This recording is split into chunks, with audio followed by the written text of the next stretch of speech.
กินของข้าวเสร็จแล้วเราก็หาขนมหวานกินต่อเดินเข้ามาในซอยเจริญกรุง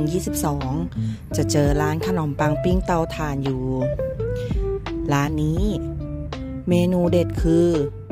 ขนมปังปิ้งพริกเผาหมูหยองกุนเชียงเขาอร่อยมากเลยนะเอาไปย่างกับเตาถ่านหอม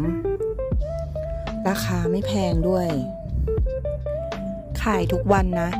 เปิด 11 โมงถึง 1 ทุ่มหันหลังมานิดนึงต่อกันเลยกับกะหรี่ปั๊บเจ้าดังร้านนี้อร่อยมากเลยนะกะหรี่ปั๊บไส้ไก่อร่อยมาก